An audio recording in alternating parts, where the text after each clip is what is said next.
apa yang harus ditanyakan. Coba ceritakan dulu tentang Welsat di Gorontalo. Ya, jadi Welsat di Gorontalo ini kalau untuk masyarakat bilang ya, dari tahun 80-an sudah ada ya. Dari tahun 82 Welsat di Gorontalo itu sudah ada ya. Nah, dia ada itu karena dulu itu di sini ada pabrik udang ya. Tapi dulu tahun 80-an itu bukan pabrik udang, tapi namanya di sini pelelangan ikan. Tempat pelelangan ikan. Nah, itu pelelangan ikan itu berganti dia jadi pabrik udang itu tahun 90-an. Tahun 90-an itu berganti. Nah, Welsat yang di Gorontalo itu, karena Gorontalo itu kan dia teluk begini ya, dia teluk. Ini Gorontalo ya.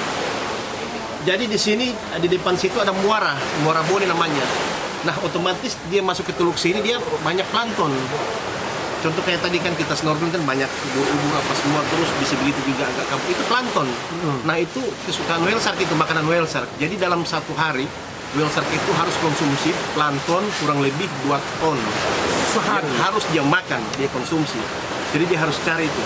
Nah, di Gorontalo dia kita kasih udang, tapi udang itu bukan kita kasih makan ke dia, cuma kita pancing aja supaya dia naik ke atas. Ya, tapi kadang-kadang udang itu dimakan sama dia, cuma sarinya diisap. Sarinya diisap. Jadi dimakan sama dia di mulutnya, dikeluarkan lagi dari insannya. Hanya sarinya yang diisap saja. Jadi dia tidak makan udang sampai ke perutnya. Tidak seperti itu. Dia hanya sarinya yang diisap saja. Jadi seperti itu.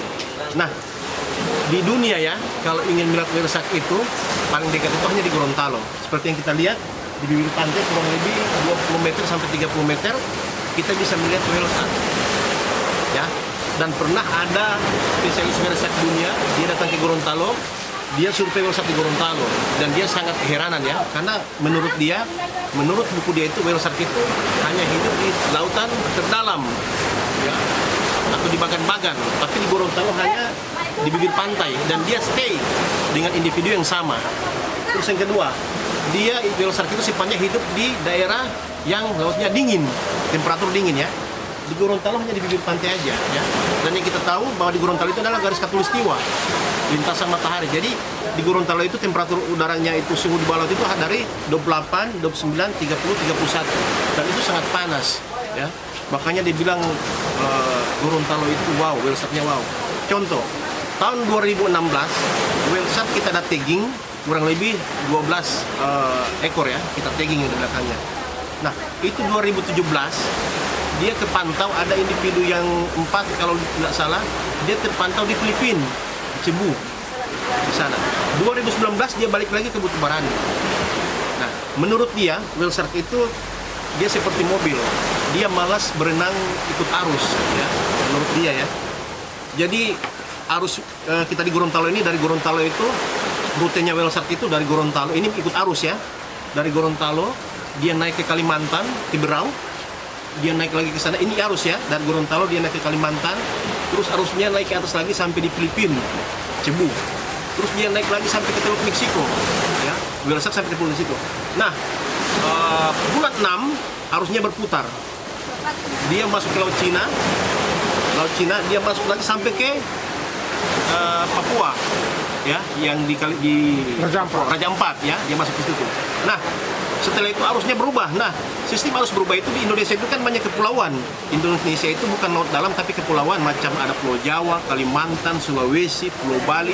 Nah, otomatis arusnya itu tidak beraturan. Nah, ada biasa whale shark yang masuk ke Kalimantan, ada yang ke Pulau Jawa, ada yang ke Gorontalo. Tapi volume air arus di bulan Oktober itu lebih banyak dia ke Sulawesi. Nah, makanya whale shark-nya paling banyak ke Sulawesi. Itu di bulan Oktober ya. Makanya kita di Gorontalo itu muncul whale shark itu nanti di bulan Januari. Nah, untuk garansi lihat whale shark di Gorontalo paling banyak itu Februari, Maret, April, Mei. Tapi di base-nya itu April, Mei itu kemunculan bisa sampai dalam satu hari itu 10 sampai 15 ekor.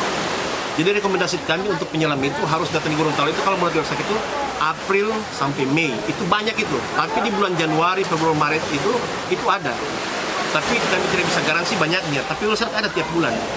Tapi kadang kala dia muncul satu bulan dia muncul 8 ekor atau 9 kali kemunculan dalam satu bulan. Tapi kalau di bulan Maret itu sudah tiap hari, yang kami tidak bisa garansi adalah banyaknya. Jadi itu masalah kemunculan whale shark di Gorontalo. Pada intinya di Gorontalo itu banyak plankton, ya? Dan itu sudah diambil sampel, sudah dimasukkan ke lab, dan dia spesialis sudah periksa, ternyata dia betah di sini karena di Gorontalo itu banyak plankton. Dan yang kedua di sini arus. Nanti di bulan Agustus whale sharknya akan hilang karena di bulan Agustus itu Gorontalo sudah musim ombak dan sudah musim arus, jadi arusnya keluar. Dia jalan lagi mungkin ke Berau, ke Kalimantan arusnya. Nah nanti dia muncul lagi whale sharknya di bulan Februari. Jadi kalau misalnya ini bulan Juni, akhirnya awal Juli, whale sharknya tadi ada. Ya. Kalau Agustus nanti pasti tidak ada. Tidak ada. Kami tidak bisa garansi di bulan Agustus untuk whale shark karena akhir bulan Juli itu kami untuk dive center ya, diving itu kami sudah tidak jual whale shark lagi karena sudah tidak bisa garansi di tanggal 20 sampai tanggal 30 itu kami sudah tidak bisa garansi whale shark di Gorontalo. Karena Biasanya Agustus sampai Desember itu dari bulan akhir Juli sampai Agustus, September itu kan musim ombak. Jadi whale sharknya di Gorontalo sudah tidak bisa garansi lagi. Begitu. tapi pasti ada kadang-kadang. Pasti ada. Pasti ada, cuman posisinya kan laut kita di sini lagi berombak. Jadi kalau kita buka lagi untuk spot diving whale shark itu di bulan Februari, baru kita bisa garansi Itu lagi. paling ramai. Iya, Ya. kemunculannya lagi di bulan Februari itu sudah tiap hari ada, seperti saat ini. Itu dilindungi masyarakat atau gimana? Ya, jadi di sini whale shark di sini ini dilindungi oleh masyarakat ya, dengan pemerintah juga. Makanya kenapa kita bilang dilindungi, kita bikin menara ini. Terus yang di sebelah juga itu ada menara pantau. Nah, ada pos 1, ada pos 2. Kenapa dibikinkan pos 1, pos 2? Posisi whale shark di Gorontalo itu dia sudah sangat jinak ya dengan manusia di sini ya. Jadi karena pengaruh kita kasih makan pakai perahu, kalau sore hari itu biasanya kalau sudah tidak ada pengunjung, perahunya kan stay-nya di pinggir pantai begini. Itu whale sharknya sampai di bibir pantai, sampai di atas. Dia ngikut mau lihat perahu, dia naik sampai di atas sini. Iya, sampai di atas sini.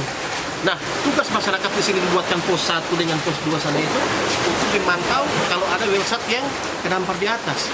Jadi kalau ada mereka kasih ke tengah laut lagi. Pernah terjadi terdampak? Untuk selama ini pernah cuma 1 kali aja, tapi malam hari tahun 2016 ya. Tapi tertolong. Iya, tertolong karena di sini ada stay-nya itu 24 jam. Jadi ada masyarakat yang tidur di sini nanti di menara-menara itu. Terus di sini juga kan ada yang tidur di sini juga itu, kayak si yang tadi itu, dia kan stay di sini. Dia untuk memantau pergerakan whale shark. Dia dari Kementerian Kelautan ya, yang ditugaskan di Batubara memantau whale shark itu. Jadi begitu. Jadi kalau misalnya mau ke sini, berarti dari Bandara Gorontalo langsung ke Ya. Batu Berani. Kalau biasa tamu diving kami, rekomendasi kami itu untuk diving di Gorontalo itu, pemberangkatan dari Jakarta itu malam hari jam 2. Sampai di Gorontalo jam 6.30. Nah, jam 6.30 kita langsung lunch. Setelah itu kita langsung ke Batu Barani. Karena kenapa? Rekomendasi kami itu untuk interaksi dengan whale shark di Batu Barani itu dari jam 6 pagi sampai jam 10. Kenapa? Karena waktu pagi itu visibility masih bagus. Karena strukturnya di bawah itu adalah pasir, ya. Strukturnya di bawah itu adalah pasir. Jadi kita rekomendasi dari jam 6 sampai jam 10 saja. Kalau sudah jam 10 lewat seperti ini ya. Sudah kabur yang pertama, yang kedua sudah mulai Goyang. ya. Tapi whale sharknya ada. Kami garansi whale sharknya ada. Cuman visibility kurang bagus ya. Untuk bagi yang diving. Tapi kalau mau lihat di atas boat, whale sharknya tetap bisa Ada. garansi ya. Berarti jaraknya dari bibir pantai untuk melihat whale shark itu hanya 100 sampai 200 Ya, meter. jaraknya hanya 100 sampai 200 meter saja. Dan kita dari bibir pantai bisa swimming aja, langsung turun dari bibir pantai, bisa langsung berenang aja ke situ, udah bisa lihat whale shark ya. Cukup dari atas boat aja, terus atau kita bisa interaksi dengan snorkeling atau dengan diving. Jadi tamunya tidak capek-capek, tidak perlu lagi naik boat ke tengah laut, kayak macam yang di Raja 4, macam yang di Berau lagi, harus jam 4 subuh, dan ke lokasi harus jam 7 pagi. Jadi kurang lebih 4 jam perjalanan. Kita di sini hanya berapa menit aja dari bandara, nggak sampai 1 jam, sudah langsung di lokasi whale shark. Pernah whale sharknya memangsa manusia? Tidak ada. Jadi sistem whale shark itu dia hanya pemakan plankton. Dia tidak pemakan daging. Karena kenapa? Dia tidak punya gigi ya. Jadi whale shark itu dia makan plankton, dia punyanya sirkulasi makanan itu dia dengan perutnya. Dia cerna dengan perutnya, bukan dengan mulut. Ya, dia cuma mulut itu digunakan untuk sedot saja, dan dia makan dengan perutnya, diproses dengan perut. Kalau ikan lain kan dimakan sama mulutnya ya, itu tidak. Dia hanya isap, masuk ke paru-paru, ke itunya, perutnya, terus diterna sama dia. Pernah terjadi misalnya orang nelayan dari luar pulau dari Gorontalo pengen menangkap whale shark? Tidak ada, karena whale shark itu dilindungi penuh ya oleh pemerintah ya. Di sini ada namanya musim nike ya. Biasanya kalau nelayan itu ambil nike itu ikan kecil, itu biasa ketangkap sama jaring nelayan. Tapi karena mereka tahu whale shark itu dilindungi penuh oleh pemerintah bahkan dunia, makanya mereka lepas. Untuk saat ini kami belum pernah dengar ada istilahnya masyarakat dari luar maupun lokal yang memburu whale shark ya untuk diambil dagingnya atau apanya, itu sampai sekarang kami belum pernah dengar ya. Jadi seperti itu. Harapannya whale shark ini stay di sini terus ya, supaya Ya. menjadi daya tarik tersendiri ya. Betul. Jadi ikon kita di Gorontalo itu dulu hanya satu, Salvador ya, Salvador Dali Pons. Kenapa Salvador Dali Pons? Karena bentuknya seperti lukisannya dipahat ya, seperti lukisannya si Salvador Dali itu. Itu yang di Bali di mana Bu? Di Olele, Olele. di Olele sama di Luhu. Nah, sekarang kita tambahan dengan ikon satu lagi, whale shark. Jadi di Gorontalo kita sudah punya dua ikon, whale shark dengan yang tidak ada di daerah Salvador. lain. Yang tidak ada di daerah lain ya. Untuk Salvador itu ya, hanya ada di Gorontalo, Bolsel dan Sulawesi Tengah. Itu pun hanya sampai di Motong saja. Tapi daerah Togian apa nggak ada. Di Mautong saja, Hanya sampai di perbatasan Motong dengan saja. Palu Iya, ya. iya. Selain dari itu sampai di Parigi apa itu nggak ada. Sudah pernah menyelam sampai ke- Sudah. Tidak ada. Tidak ada sama Sini sekali. penyelam tonotomi gitu. Oh. Tidak ada. Kami sudah jalan-jalan dan tidak ada. Begitu. Jadi pada intinya kalau mau lihat whale shark yang paling enak hanya di Gorontalo.